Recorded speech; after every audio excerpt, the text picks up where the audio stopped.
Digital హైవేగా రూపుదిద్దుకుంటున్న Hyderabad to Bengaluru హైవేలో అటు Microsoft data centre కి, ఇటు పోల్పల్లి సెట్స్, అటు ఇంటర్నేషనల్ ఎయిర్పోర్ట్ కి, ఇటు రీజనల్ రింగ్ రోడ్ కి చేరువలో ఉన్న బాలానగర్ హైటెక్ పార్క్ లో ఇన్వెస్ట్ చేయండి. భవిష్యత్తు బంగారుమయం చేసుకోండి. Contact number 8500155255.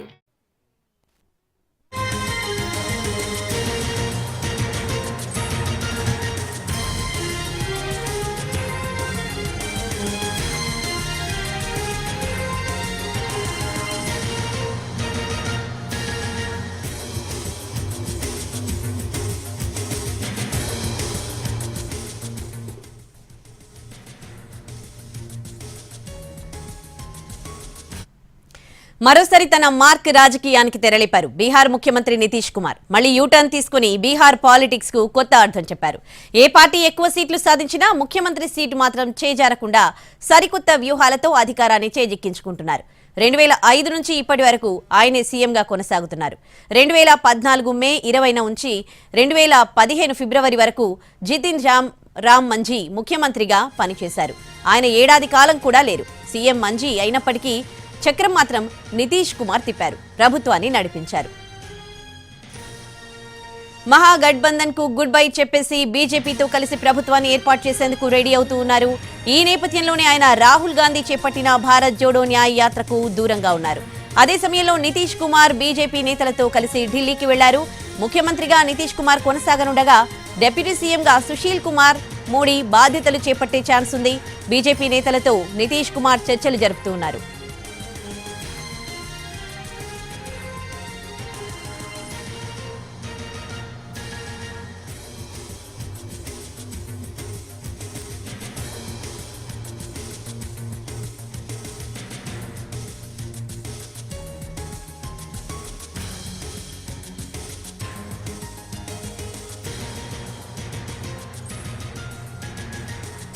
బీహార్ ముఖ్యమంత్రి నితీష్ కుమార్ యూటర్న్ తీసుకోవడం ఇదేం తొలిసారి కాదు. గతంలో అనేక పర్యాయాలు ఇలాగే వ్యవహరించారు నితీష్.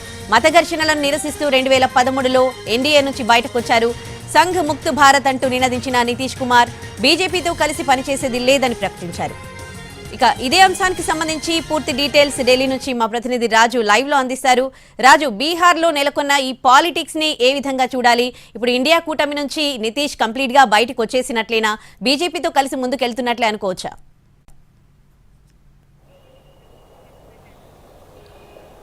ఎస్ ఉదయశ్రీ, ప్రస్తుతం బీహార్ లో ఉన్నటువంటి రాజకీయ పరిణామాలు నిజంగా లోక్సభ ఎన్నికల ముందు ఒక ప్రకంపనలే అని చెప్పుకోవచ్చు. ఎందుకంటే వాస్తవానికి అందరూ ఏదైతే లోక్సభ ఎన్నికలకు సిద్ధమవుతున్నారు, పైగా ఇండియా కూటమిలో అటు నితీష్ కుమార్ ఒక స్థాయిలో అంటే తను కన్వీనర్గా ఉండబోతున్నారనేటువంటి ప్రచారం కూడా జరిగింది.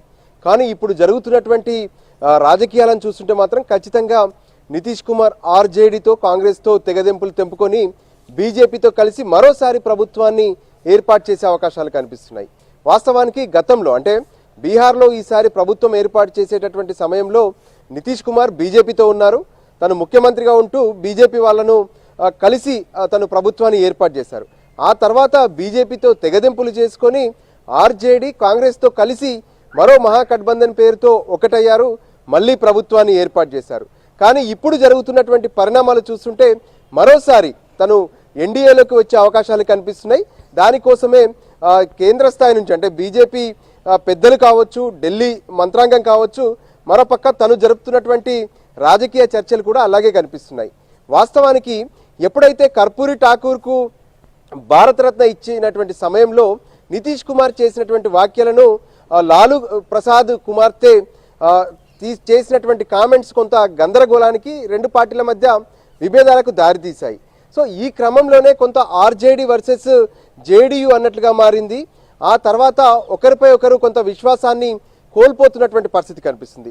ఇక మరోపక్క ఇండియా కూటమికి సంబంధించి ఢిల్లీలో జరిగినటువంటి ఒక కీలక సమావేశంలో ఏ విధంగానైతే నితీష్ కుమార్ను కన్వీనర్గా ఎన్నుకున్నారు, కన్వీనర్గా ఉండమని అడుగుతున్నటువంటి సమయంలో నితీష్ కుమార్ మాత్రం తాను ఇక్కడ కన్వీనర్గా ఉండలేను అని చెప్పి సైలెంట్గా వైదొలిగారు. సో అదే సమయం నుంచి ఇప్పటి వరకు కొంత కాంగ్రెస్కు అంటిముట్టనట్టుగా ఉంటున్నారు. పైగా రాహుల్ గాంధీ చేపట్టినటువంటి భారత్ జోడో యాత్రకు మద్దతు తెలపలేదు, అక్కడికి వెళ్ళలేదు. ఇదొక వైపు జరుగుతుంటే బీజేపీ నేతలతో కూడా పూర్తి స్థాయిలో చర్చలు జరుగుతున్నాయనేది స్పష్టంగా అర్థమవుతుంది. ఇప్పటికే కొంత ఇండియా కూటమి నుంచి ఏ విధంగానైతే అంటే ఇండియా కూటమికి సంబంధించినటువంటి విషయంలో ఆమ్ ఆద్మీ పార్టీకి సంబంధించి పంజాబ్ ముఖ్యమంత్రి చేసినటువంటి కామెంట్స్ తామంతా కూడా పంజాబ్లో పూర్తి నియోజకవర్గాలన్నీ కూడా ఆమ్ ఆద్మీ పార్టీనే పోటీ చేస్తుంది, కాంగ్రెస్కు ఛాన్స్ ఇవ్వమని చెప్పి పంజాబ్ ముఖ్యమంత్రి చెప్పారు భగవంత్ మాన్ సింగ్. ఇంకా మరోపక్క మమతా బెనర్జీ అయితే పశ్చిమ బెంగాల్లో తానే పోటీ చేస్తాము, తృణమూల్ కాంగ్రెస్కు ఛాన్స్ ఇచ్చేది లేదు, వాళ్ళతో పొత్తు అనేది ఉండదు ఏదైతే పశ్చిమ బెంగాల్ అని వాళ్ళు స్పష్టం చేసినటువంటి పరిస్థితి కనిపిస్తుంది. ఇక మరోపక్క బీహార్ రాజకీయాలను చూస్తుంటే ఇది కొత్తేం కాదు. ఎందుకంటే నితీష్ కుమార్ ఎప్పటికప్పుడు తాను ముఖ్యమంత్రిగా కొనసాగడానికి తన వద్ద ఉన్నటువంటి రాజనీతి ఒకటే, అంటే అక్కడ ఉన్నటువంటి పార్టీలు ఏంటి, ఏ పార్టీలతో కలిసి వెళ్ళాలి, లేదంటే ఎవరిని కలుపుకుపోవాలనే లెక్కలు మాత్రమే బీహార్లో జరుగుతూ ఉంటాయి. కానీ రానున్నటువంటి ఎన్నికల్లో బీహార్ అంటే యూపీ తర్వాత బీహార్ కూడా చాలా కీలకం. సో ఈ పరిస్థితుల్లో బీజేపీ సైతం ఎన్డీఏ కూటమి వైపు నితీష్ కుమార్ను తీసుకొచ్చే ప్రయత్నాలు చేస్తుంది. అందులో భాగంగానే సంప్రదింపులు కూడా జరుగుతూనే ఉన్నాయి. ఇప్పటికే బీజేపీ అగ్రనాయకత్వం మొత్తం కూడా నితీష్ కుమార్ దాంతోపాటు పార్టీలో ఉన్నటువంటి ముఖ్య నేతలతో సంప్రదింపులు జరుపుతుంది.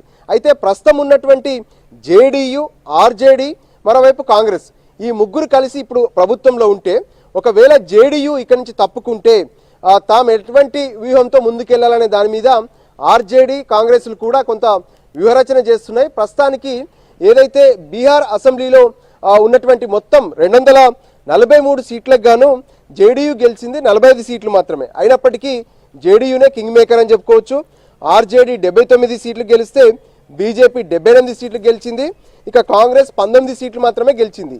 అయితే ప్రస్తుతానికి ఈ జేడీయూ కనుక బయటకు వెళ్ళిపోతే అటు కాంగ్రెస్కు ఆర్జేడీకి మరో 8 సీట్లు అవసరం పడతాయి.